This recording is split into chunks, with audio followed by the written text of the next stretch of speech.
এই বাসটা কোথায় যাচ্ছে? সিলেট যাচ্ছে। আচ্ছা, আপনি কি একটু কম কথা বলেন? কম কথা বলি না, কিন্তু আপনি একজন অপরিচিত মানুষ, আপনার সাথে কি কথা বলবো এটা বুঝতে পারছেন। হ্যাঁ, তাও ঠিক। আপনি কোথায় যাচ্ছেন? আমি গ্রামে যাচ্ছি। আপনি কি শ্বশুর বাড়ি যাইতেন? শ্বশুর বাড়ি যাওয়া থেকে পালাচ্ছি। যাত্রা বিরতি 10 মিনিট, যার যার মালামাল নিজ দায়িত্বে রাখেন। আপনি তো খুব খারাপ, একা একা বসে বসে চা খাচ্ছেন। আপনি কি জানেন আমার খুব ক্ষুধা লাগছে?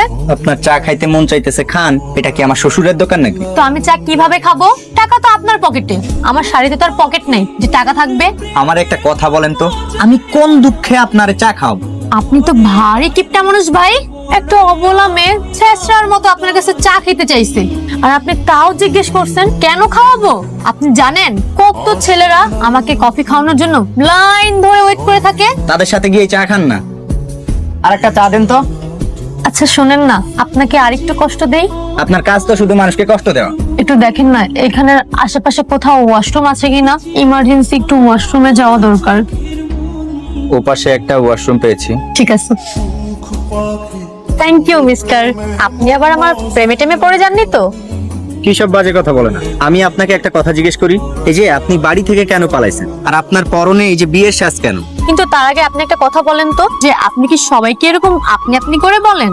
আমি তো আপনার বয়সে অনেক ছোট, আপনি তো ফর্মাল কেন? আমি কারোর পারমিশন ছাড়া তুমি বলি না। আচ্ছা ঠিক আছে, পারমিশন দিলাম। তাহলে এবার বলো, বাড়ি থেকে কেন পালাইছো?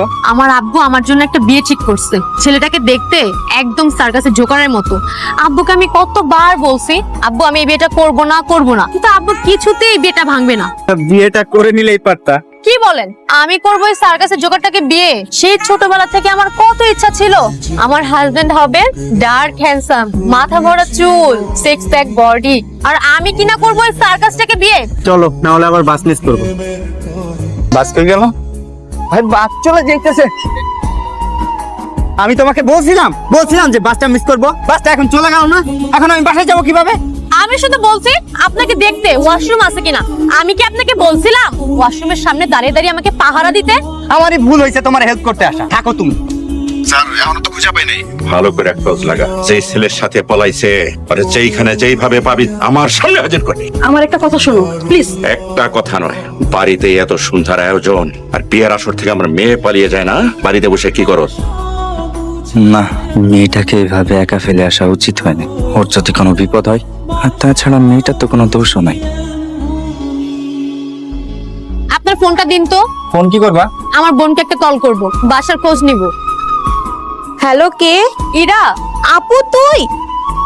আপু তুই কই গেছস? বাসায় সবাই অস্থির হয়ে আছে। আব্বু তো তার চেলা চামচাদের পাঠাইছে তোরে খুঁজতে।